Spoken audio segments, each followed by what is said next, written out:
진짜 설교예요. 그게 하나님의 전쟁입니다. 그렇다면 설교가 제대로 떨어지게 되면 어떤 일이 벌어질까요? 내가 그동안 믿고 있었던 인간들이 교회라는 걸 만들어서 조작해놓은 가짜 하나님 상이 깨지기 시작합니다. 그리고 그 가짜 하나님을 섬긴다고 내놓았던 종교 행위들, 그게 사실은 나였다는 걸 자각하게 되면 그 종교 행위들이 하나둘씩 깨지기 시작해야 합니다. 그래서 때로는 내가 지금까지 매주 나와서 홈리스들한테 빵 나눠주고 했던 게 그게 사실은 나를 위해 내 가치를 챙기기 위해 했던 일인가? 이런 자각이 들면 그때 어떤 일이 일어납니까? 더 이상 그 일을 못하게 되는 일이 생겨요. 그러면 어떻게 되는 겁니까? 설교를 듣고 나서 이 사람이 덜 착한 사람이 된 거예요. 세상적인 기준으로 보면요. 왜냐하면 하던 착한 일을 안 하니까요. 그런데요. 바로 그게 그 사람의 복이라는 겁니다. 나중에는 진짜로 하나님의 마음이 그 사람 안에서 이해가 되어지고 정말 하나님의 긍휼과 섬김의 마음으로 하나님의 그릇으로 쓰임받아서 하게 되는 거예요. 그때 하는 걸 선샤인이라고 합니다. 그런데 반대로 내가 이 냄새나는 사람을 안아주고 저 더러운 손을 붙들며 봉사하는데 다른 인간들은 다 집에서 자고 있겠지. 나는 참 괜찮은 사람이야. 그게 마귀입니다. 근데 사람들은 착함 속에서도 그걸 챙기고 있어요. 그 착함을 자기의 영광으로 돌리는 것. 바로 그것을 하나님의 말씀이 부숴버린다는 거예요. 그게 내가 신이다라는 마음 아닙니까? 마찬가지입니다. 예전에 우리가 했던 종교 행위들, 천일재단, 백일재단, 40일 금식기도, 그걸 통해서 우리가 이루려던 게 뭐였습니까? 한번 곰곰이 생각해보세요. 결국은 내 소원, 내 비전, 내 야망이었잖아요. 괜히 그런 거 한 게 아니에요. 제 신앙을 좀 더 굳건히 다지려고. 그래요? 그 신앙이라는 것도 결국 내 거 아닙니까? 그래서 그 신앙을 잘 다져서 하나님께 영광을 돌리겠다는 거예요? 아니면 내가 다른 사람들보다 신앙이 더 깊고 더 괜찮은 사람이라는 걸 증명하기 위해서였습니까? 인간은 하나님의 영광을 위해 살 수 없습니다. 날 때부터 그래요. 근데 그걸 그냥 포장하고 위장하면서 살아가는 것뿐입니다. 그런데 그 위에다가 완료된 하나님 나라가 너희에게 임했다 하고 복음이 선포되어 버리면 그동안 해온 종교 행위들이 전부 부질없고 헛된 것이 되어버리는 거예요. 그러니까 화가 납니다. 지금 내가 1000일째, 999일째 기도를 하고 있었는데 목사가 강단에 올라와서 당신 지금 헛수고하고 있는 겁니다. 그렇게 말해버리면 어떻게 해요? 지가 못하니까 괜히 저러는 거지 하면서 반발하게 되는 거예요. 아닙니다. 그래서 제가 종종 이런 메일을 받아요. 목사님 설교를 듣고 나니까 갑자기 무력해지고요. 뭐랄까, 이러다 예수까지 안 믿게 될 것 같아요. 그럼 제가 뭐라 하냐면요. 예수 믿지 마세요. 그 말 들으면 깜짝 놀라시겠죠. 하지만 그 말의 뜻은 이겁니다. 당신이 지금까지 믿어왔던 그 예수는 믿지 마세요. 또 어떤 분은 말합니다. 기도도 안 되고요. 뭔가 이상해요. 그럼 저는 말해요. 기도하지 마세요. 당신이 지금까지 해왔던 건 기도가 아닙니다. 그걸 한 문장으로 간단히 말했더니 그분이 엄청 긴 메일을 보내셨어요. 뭐 고민도 많으셨겠지만 뱁새가 황새 뜻을 알겠습니까? 여러분, 예수 믿지 마세요. 하나님께 버림받으세요. 그래야 그 자리에서 나는 정말 버림받아 마땅한 자구나, 이걸 알게 되는 겁니다. 여러분, 왜 성도는 고난을 통과해야 할까요? 그 이유는 이것입니다. 나는 신이 아니구나. 이걸 깨닫게 하시는 게 고난의 가장 첫 번째 목적이에요. 신이라면 고난당할 이유가 없잖아요? 그런데 모든 인간은 마음속 어딘가에서 자기가 신인 줄 알고 살아갑니다. 그런데 고난이 닥쳐오면요. 도저히 어찌할 수 없는 상황에 봉착하게 되면 드디어 그걸 깨닫게 되는 거예요. 나 신 아니네. 성도라면 바로 그 지점에서 가장 먼저 이 자기 깨달음을 겪게 됩니다. 그 전까지는요. 내가 하면 뭐든지 될 줄 알았어요. 저도 그랬습니다. 뭐든지 할 수 있을 줄 알았어요. 정말로 젊었을 땐 마음먹은 대로 되기도 했습니다. 제가 이병철 회장이 살아계실 때 삼성 본사 앞에서 2박 3일을 기다렸습니다. 그 얼굴 한번 보고 속으로 외쳤어요. 내가 당신을 반드시 뛰어넘겠다. 실제로 그 얼굴을 봤어요. 집에 돌아와 거울을 보는데 수염이 덥수룩한 채로 거지 하나가 거기 서 있더라고요. 그래도 봐야겠더라고요. 왜냐하면 그 사람을 동등채로 봤으니까요. 나도 할 수 있다는 마음이었어요. 돈이 너무 많다고 들었으니까 그 얼굴이라도 보자고 했던 거예요. 그런데 얼마 안 돼서 그분도 죽더라고요. 돈이 그렇게 많은데도요. 그래서 이번엔 정주영 회장 얼굴을 보겠다고 찾아갔어요. 무슨 차를 타나 봤더니 자기 회사에서 나온 차를 타고 다니더라고요. 그래서 저도 그 차를 탔습니다. 속으로 또 말했죠. 당신은 지금 그 나이에 그거 타지만 나는 지금 20대 초반에 이걸 탑니다. 지금부터 시작해서 반드시 당신을 뛰어넘겠다. 그땐 대통령도 시험만 보면 될 수 있을 줄 알았어요. 중학교 때는 송곳으로 허벅지를 찔러가며 공부했거든요. 잠 안 자겠다고 그때 유행하던 약.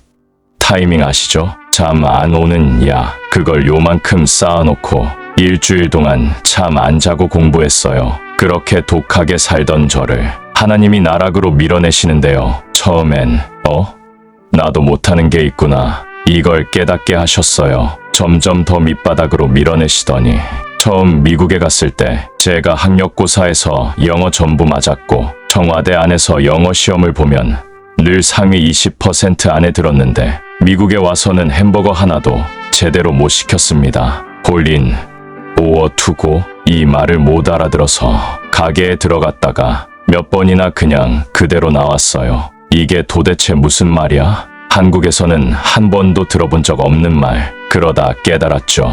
언어 하나 바뀌니까 인간이 바보 되는구나. 그리고 미국에 와보니까 내가 한국에서 뭐 했는지 아무도 몰라요. 내가 쌓아온 배경, 이력 아무도 알아주지 않습니다. 그때부터 배우기 시작했어요. 아, 사람이라는 게 원래 이런 거구나. 그리고 7년 동안 밥을 배불리 먹어본 적이 단 한 번도 없었습니다. 진학 공부하면서요. 매일 자전거 타고 다녔어요. 그 자전거로 학교까지 오가면서 세상에 대한 복수심으로 가득했던 그 인간이 자전거 페달을 밟으며 무너져 갔습니다. 그렇게 7년을 자전거로 다녔고 그 결과 그래도 아직은 이렇게 좀 버틸 수 있는 체력이 남아 있어요. 남들은 건강 위해 자전거 타지만 저는 살기 위해 학교 가기 위해 자전거를 탔습니다. LA에서 자전거 타고 다니다가 중간에 펑크 나면 그거 들고 걸어갔어요. 그때 처절하게 깨달았죠.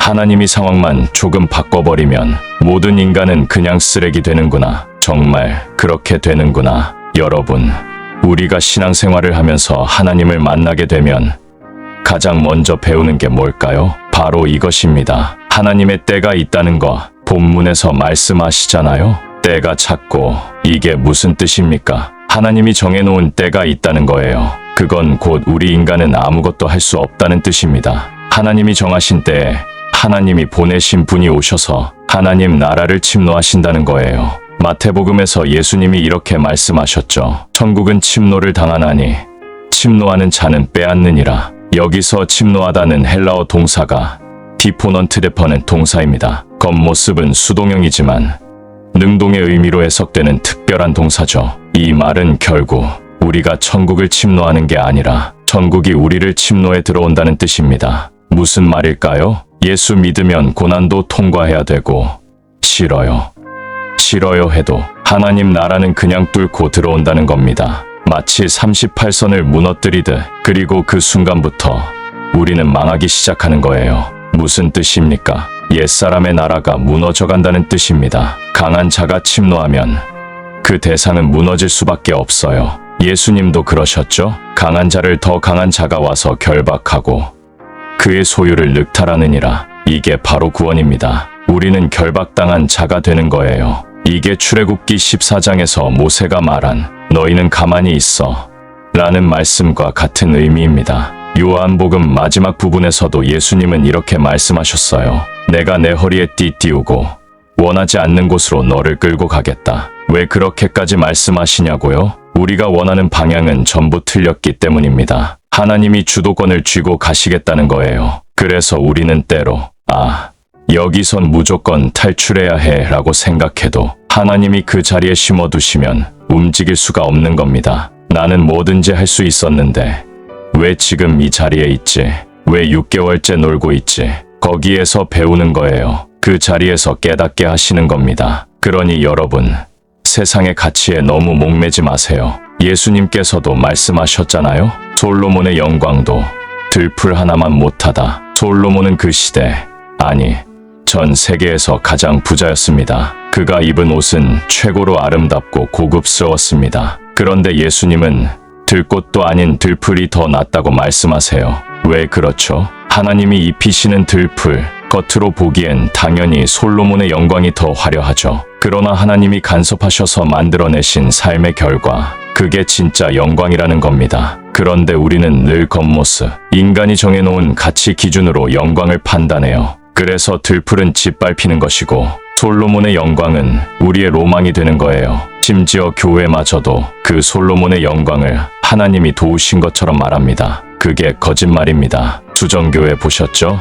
파산 위기에 처하자 로버트 슐러 목사가 다시 나왔습니다. 무슨 설교를 하느냐고요? 집에 2조 20% 하세요. 그래야 복을 받는다고 말합니다. 그게 뭡니까? 교인들 피 빨아서 관광지 같은 교회를 만들어 놓고 정작 재정 위기에 처하니까 다시 교인들에게 돈을 요구하고 있는 겁니다. 아니, 교회에 도대체 왜 그렇게 사람이 많이 필요합니까? 기관 하나의 직원이 50명이라니요. 그리고 목사는 CEO예요. 사람 부리는 최고 경영자. 교회는요, 사람이 운영하는 곳이 아니라 하나님이 이끄시는 곳입니다. 그러니 교회의 기관이 많아지고 회의가 많아질수록 문제가 생기기 시작합니다. 교회를 운영하려고 하기 시작하는 순간부터 다툼이 생기고 사람들은 자기 목소리를 내려고 하기 시작합니다. 내 뜻대로 움직이게 하겠다고. 그래서 큰 교회에서 저에게 청빙이 와도 왜 가기가 싫냐면 그곳에 인간들이 너무 많고 조직도 너무 많기 때문입니다. 보면 기관이 수십 개, 그리고 목사는 그 모든 회의를 주관해야 해요. 그런데 그러면 설교 준비는 언제 할까요? 정신이 하나도 없죠. 우리 교회는 참 심플해요. 목사 하나, 교인 하나, 교회 재정은요, 교회 모기지 내고 얼로케인 내면 끝. 그 외엔 없습니다. 그런 단순한 방식이 좋은 거예요. 그렇게 뭘 모아서 뭐 하려고 하나요? 욕심만 생기죠. 조금 돈이 남으면 병원 짓고 신문사도 만들고 나중에는 또 인터넷으로 신문사 회장이 되겠다고 싸우기도 하죠. 그런 걸 왜 합니까? 교회가 그런 걸 해야 하나요? 하나님 나라는 우리에게 뚫고 들어와 계시로 주어집니다. 그것은 선물이에요. 거저 주어지는 것입니다. 그때 그 말씀을 이거구나 하고 전하라는 것이죠. 그 말을 전하면 여러분은 세상 사람들에게 욕을 먹고 예수 믿는 사람들에게도 비난을 받을 수 있습니다. 왜냐하면 세상 사람들은 미친 소리 한다고 하고 교회 생활에 열심인 사람들은 내가 내 열심을 깨뜨린다고 할 것입니다. 하지만 그 가운데 알아듣는 사람들이 와서 말합니다. 그게 바로 예수 믿는 거죠. 그게 바로 전도입니다. 여러분, 그거 하세요. 하기 싫죠. 그치. 그렇지만 하나님이 여러분을 그 길로 끌고 가십니다. 하나님의 말씀은 우리를 그런 삶의 고통 속으로 밀어넣기도 합니다. 그가 잘 되든 못 되든 중요한 것은 그 상황 속에서 깨닫는 것입니다. 어떤 사람은 잘 되는 환경 속에서 그 깨달음을 얻고 어떤 사람은 나락으로 떨어져서 그 깨달음을 얻을 수 있습니다. 그때 그런 마음이 들 때 하나님 앞에 무릎 꿇고 내가 못하는 게 있구나. 이 고난이 내게 필요한 것이구나. 이렇게 고백하면 됩니다. 그리고 그렇게 하나님 앞에서 겸손해지면 하나님께서 부르실 때가 옵니다. 그때 하나님과 화해하고 그분이 내미는 손을 꼭 붙들면 그 사람이 진정한 성공을 이룰 것입니다. 세상에서 억만금을 쌓고 명예를 얻는다 해도 나중에 하나님이 내미는 손을 붙잡지 못한다면 그건 실패입니다. 여러분, 잘 이기시고 힘내십시오. 하나님이 여러분을 부르실 때까지 그 길을 가시길 바랍니다.